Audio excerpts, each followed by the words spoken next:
Hai, Assalamualaikum. Hari ini saya akan present pasal Kerajaan Majapahit. Nama saya Farah Narazima binti Aziz. Dan ini rakan sekumpulan saya, Rushaidi Adam bin Rosli. Berhubungan subjek hubungan etnik. Etnik 1, nama pensyarah Amirul Hafiz bin Ibrahim. So, yang ini saya akan beri kepada Rushaidi Adam untuk terangkan.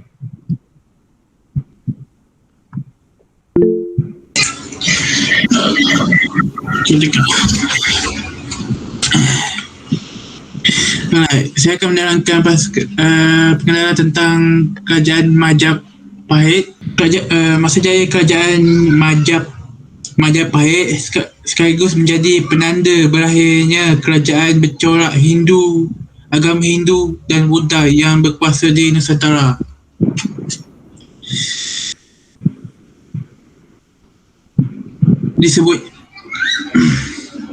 Disebutkan awal mula Kerajaan Majapahit berdiri sah dan runtuhnya Kerajaan Singasari akibat pemberontakan Jaya Kak Wang pada 1292 Masihi.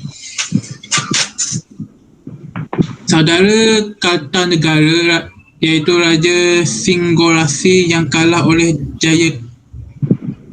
Jaya Katwan yang iaitu Raden Wijaya kemudian melarikan diri.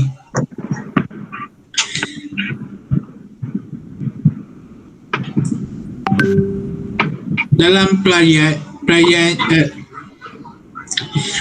pelariannya mendapat bantuan dari seseorang yang bernama Arya Wiraja. Raden Wijaya kemudian membuat desa kecil di hutan Trowulan dan menamai desa tersebut dengan Majapahit. Nama Majapahit diambil dari nama buah maja yang tumbuh di subur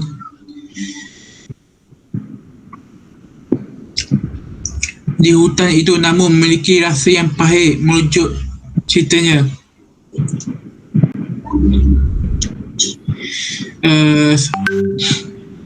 Seiring berjalan waktu, desa tersebut berkembang dan Wijaya secara diam-diam memperkuatkan dirinya dengan merebut hati para penduduk yang datang dari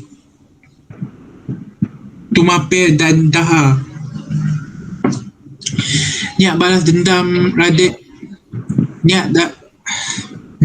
dendam Raden Wijaya terbantu lebih cepat dengan datangnya tentera Kubilai Han pada 1293 Masihi.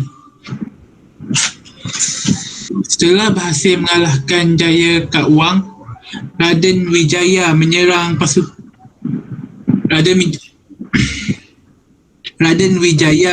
pasukan Kubilai Han kerana tidak ingin tunduk di bawah kekuasaan Kaisar Mongol.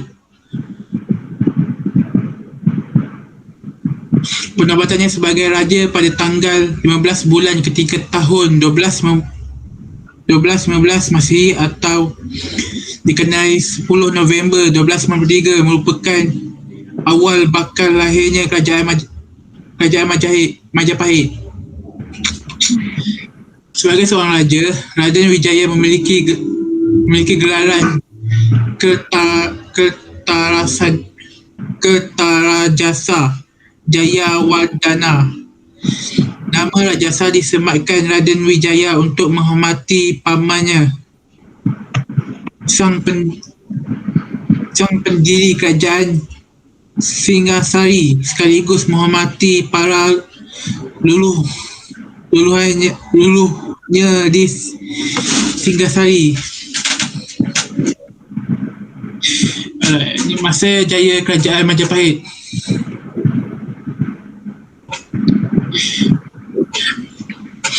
Pada masa itu perlu 4 kali pergantian kepimpinan raja untuk membangunkan Kerajaan Majapahit. Raden Wijaya telah mati wafat pada 1293 hingga 1309 Masihi. Era kepemimpinannya berganti ke tangan Sri Jaya Negara Jaya Tribuwana Wijaya Tunggadewi dan Sri Raja Sanagara atau yang lebih dikenali dengan Hayam Wuruk. Kerajaan Majapahit sangat berkembang pesat sangat berkembang pesat pada saat dipimpin oleh Hayam Wuruk cucu dan Raden Wijaya dengan dampingnya Majapahit Gajah Mada. Mahapatih Gajah Mada dikenal dengan sumpah palapannya yang bertekad mempersatukan Nusantara di bawah panji kekuasaan Majapahit. Ini adalah gambar pendiri Raja Majapahit Raden Wijaya dan Gajah Mada dan cucunya Hayam Wuruk.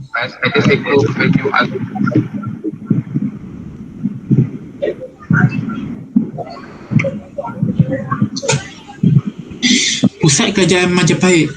Sebagai kerajaan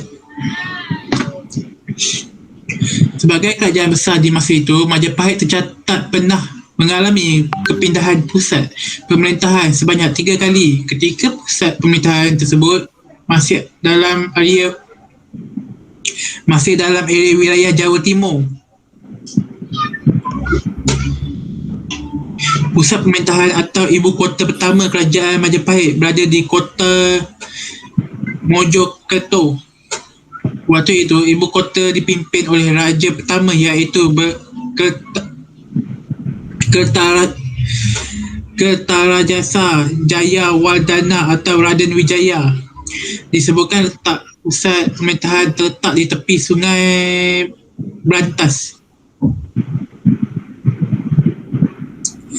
Pusat pemerintahan itu kemudian berpindah mengikuti masa kepimpinan Sri Jaya Negara iaitu Raja kedua Kerajaan Majapahit. Jaya Negara memindahkan pusat pemerintahan ke Teraun. Pada masa kini, kota tersebut berjarak 12 km dari Mojokerto. Daha atau disebut Kediri saat ini merupakan kota ketiga dari pusat pemerintahan Kerajaan Majapahit. Kepindahan pusat pemerintahan Majapahit ke Daha berkaitan erat dengan masalah internal di kerajaan dan ancaman dari kerajaan Islam. Kerajaan Demak yang merupakan kerajaan Islam pertama di Pulau Jawa. Raja-raja yang pernah memerintah kerajaan Majapahit. Ini adalah nama raja-raja yang memerintah pada masa itu. Yang pertama adalah Raden Wijaya yang dikenal Raden Wijaya Kertarajasa Jayawardhana.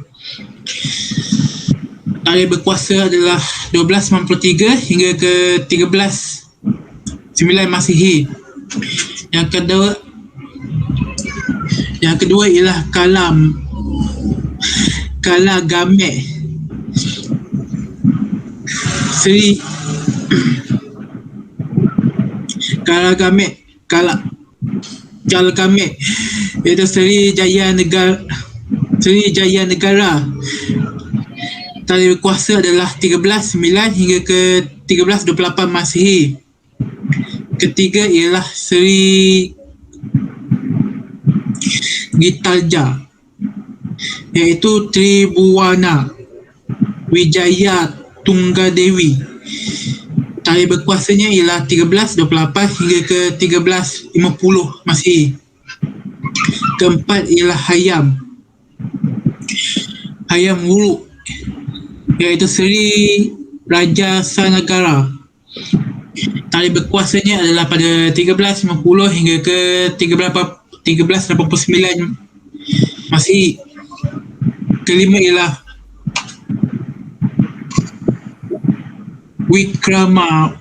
Wikramawardhana.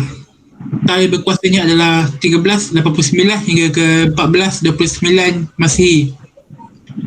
Yang keenam ialah Suhita, iaitu dia Ayuh Kencana Wungu.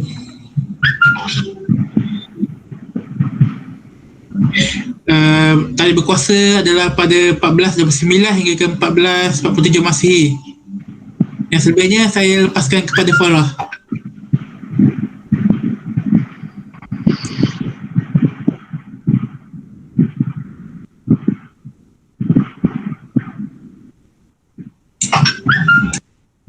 Tak baca lagi.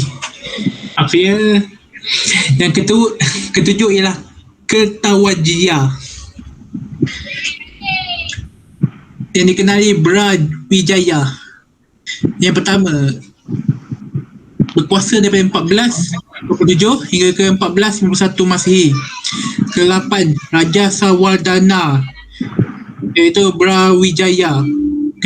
Yang kedua, berkuasa daripada 1491 hingga ke 1453 Masihi. Ke-9 ialah Purwawisesa, iaitu Girishawardhana, iaitu Brawijaya yang ketiga. Tarikh berkuasa ialah 1456 hingga ke 1466 Masihi. Yang 10 ialah Breh Pandan Salas,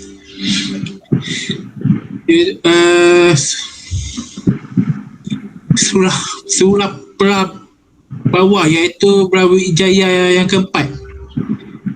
Tarikh berkuasa ialah 1466 hingga ke 1468 Masihi. Ke-11 ialah Breh Kertabumi, iaitu Brawijaya yang kelima. Tarikh berkuasanya adalah pada 1468 hingga ke 1478 Masihi. Yang ke-12 ialah Girindwardhana, iaitu Brawijaya yang ke-6. Tarikh berkuasa ialah pada 1478 hingga ke 1489 Masihi. Yang ke-13, Raja ke-13 ialah Patih Udara, iaitu Brawijaya. Ke-7, tarikh berkuasa ialah 1489 hingga ke 1527 Masihi. Seterusnya saya akan serahkan kepada Farah Wahida. Farah Nurul. Farah Wahida. Okey, yang ni kejatuhan kerajaan Majapahit. Melemahnya kekuasaan Majapahit terjadi saat kematian Hayam Wuruk dan Mahapatih Gajah Mada pada 1364 Masihi. Sinar kejayaan kerajaan Hindu-Buddha paling besar dan berjaya di Nusantara perlahan meredup meski telah beberapa kali mengalami pergantian kepimpinan. Masa jaya Majapahit berakhir saat wilayah kekuasaannya direbut oleh kerajaan lain, terutama setelah mendapat serangan dari kerajaan Islam pertama di Jawa, Kesultanan Demak. Kemunduran Majapahit ini dapat diketahui berdasarkan atas laporan dari kunjungan Mahuan ke Majapahit. Mahuan mengatakan bahawa pelabuhan-pelabuhan yang dikuasai oleh dan milik Majapahit mulai banyak didiami oleh pedagang-pedagang Cina dan pribumi yang kaya. Seterusnya kita akan pergi ke peninggalan kerajaan Majapahit. Dekat peninggalan kerajaan Majapahit ada 14 kitab ya. Yang pertama, kitab Negara Kertagama merupakan kitab paling terkenal bermakna negara dengan tradisi agama yang suci. Ditulis Dang Acarya Nadendra pada tahun 12,087 Masihi hingga 65 Masihi ya. Lepas tu menceritakan tentang keadaan kota Trawulan, kerajaan Majapahit dan kelompoknya. Menceritakan tentang upacara serada untuk Gayatri. Kedua, kitab Sutasoma menceritakan tentang seorang putera dari negara Hastinapura keluar dari istana demi menjadi seorang pendeta Buddha. Ketampanan putera Sutasoma digambarkan setara dengan Arjuna putera Pandu. dan beliau sanggup mengorbankan dirinya sendiri untuk membantu orang sekitar yang memerlukan bantuan atau dalam keadaan sulit. Yang kedua, kitab Arjuna Wiwaha. Salah satu kitab sastra kuno yang dibuat dan digubah pertama kali pada abad ke-11 Masihi, ditulis oleh M.P.U. Kanwa pada masa pemerintahan Raja Airlangga. Menceritakan tentang Raja Arjuna, Sasrabahu yang berhasil mengalahkan raksasa yang jahat dan kejam. Yang ni yang keempat, kitab Kunjara Karna. Menceritakan tentang seorang raksasa yang bernama Kunjara Karna yang ingin menjadi manusia. Untuk keinginannya dikabulkan, raksasa ini pun menghadapi Wirokana, Buddha Damarkaya dan diizinkan untuk melihat neraka. Korang mesti tak pernah tengok neraka kan? Ketaatan dan kesungguhan raksasa untuk mempraktiskan dan menjalankan agama Buddha menjadikan keinginannya dikabulkan untuk menjadi seorang manusia. Lepas tu, kitab Sundayana menceritakan tentang acara bubat yang merupakan rencana pernikahan antara Raja Hayam Wuruk dengan Dyah Pitaloka, puteri dari Sri Baduga, Maharaja dari Kerajaan Pajajaran. Terdapat kesalahfahaman antara Patih Gajah Mada dengan Sri Baduga Maharaja. Jika puterinya Dyah Pitaloka akan menjadi seorang selih dan bukan seorang pemaisuri. Pertempuran antara kedua pihak tidak dapat dihindarkan dan berlaku perlawanan di antara kedua kerajaan yang terjadi di ladang bubat. Berakhir kekalahan bagi kerajaan Pajajaran dan peristiwa ini pun dikenali sebagai Perang Bubat. Dyah Pitaloka yang menyaksikan peristiwa tersebut pun melakukan bunuh diri. Kemudian kitab Soritasi menceritakan tentang kisah pemberontakan yang dilakukan oleh Lembu Sora melawan Raja Jayanegara di wilayah Lumajang. Kemudian kitab Ranggalawe menceritakan tentang pemberontakan yang dilakukan oleh Ranggalawe melawan Raja Jayanegara. Ranggalawe berasal dari wilayah Tuban ya. Kitab Panji Wijaya Karma, panjang sikit nama dia, menceritakan tentang perjalanan Raden Wijaya untuk menjadi Raja Majapahit. Kemudian kitab Usana Jawa menceritakan keberhasilan dan kemenangan Patih Gajah Mada dan Arya Dama menaklukkan kerajaan Bali menjadi bahagian dari wilayah kerajaan Majapahit.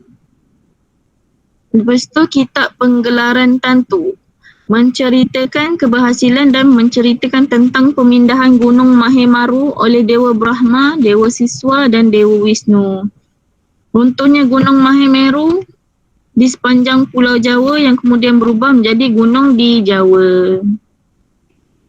Lepas tu kitab Paparaton menceritakan tentang kisah-kisah riwayat raja-raja kerajaan Majapahit, terutama hubungan antara Raja Singasari dari Raja Majapahit. Juga menceritakan tentang Lembu Sora, Ronggolawe, peristiwa bubat dan tentang Raja Jayanegara. Kemudian kitab Calon Arang menceritakan tentang seorang penyihir yang ada di kerajaan Kahuripan. Calon Arang memiliki seorang puteri yang penyihir ni nama dia Calon Arang. Calon Arang memiliki seorang puteri yang sangat cantik tetapi tak ada yang ingin melamar puterinya dan membuat Calon Arang merasa sangat hina.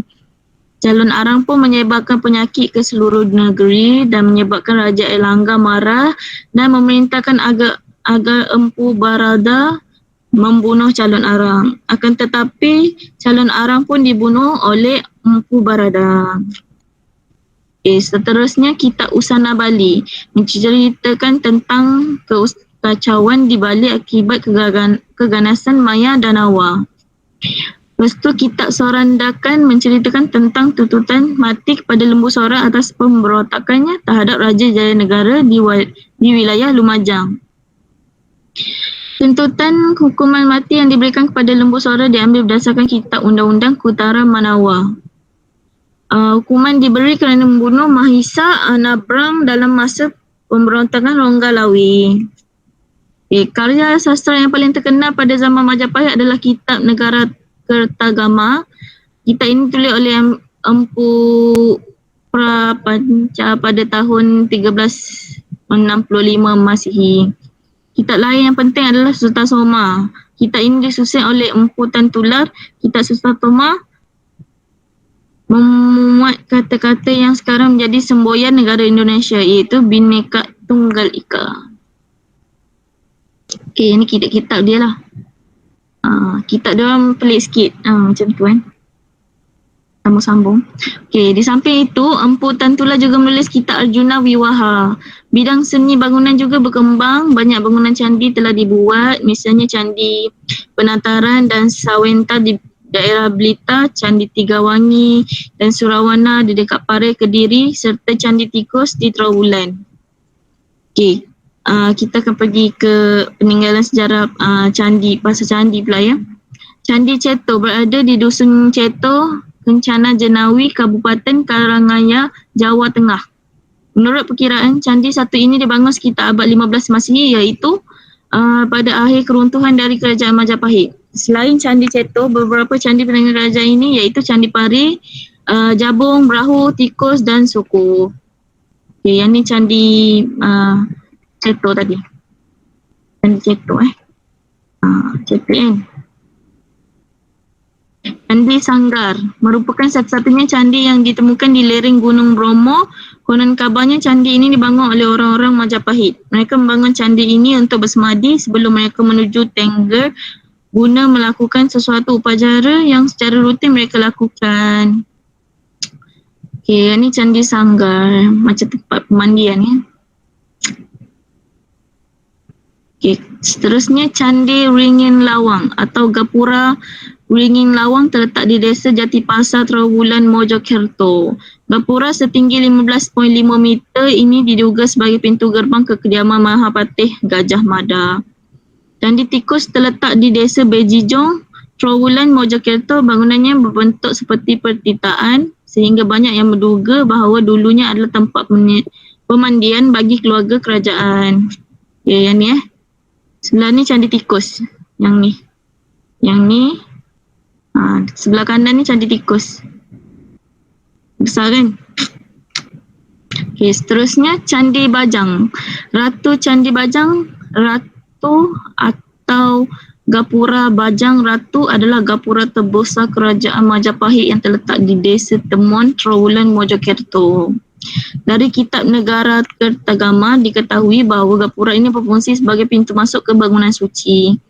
Candi yang memiliki struktur vertikal ini terdiri dari 3 bahagian, iaitu kaki, badan dan atap, serta terdapat relief Seri Tanjung yang dipercayai sebagai penangkal bahaya. Okey, ni Candi Bajang Candi Bajang ni sangat besar je. Yang sebelah ni ukiran dia. Seterusnya Candi Berahu terletak di Desa Bejijong, Trawulan, Mojokerto yang pada masanya digunakan sebagai tempat pembakaran jenazah Raja-Raja Majapahit.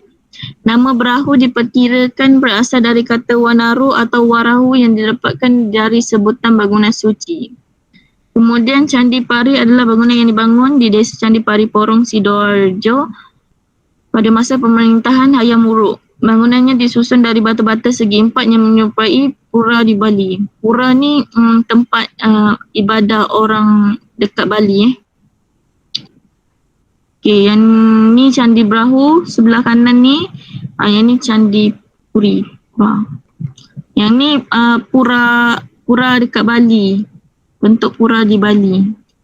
Kalau korang pergi Bali, korang jumpalah macam ni. Okey, itu saja dari saya. Sekian, terima kasih.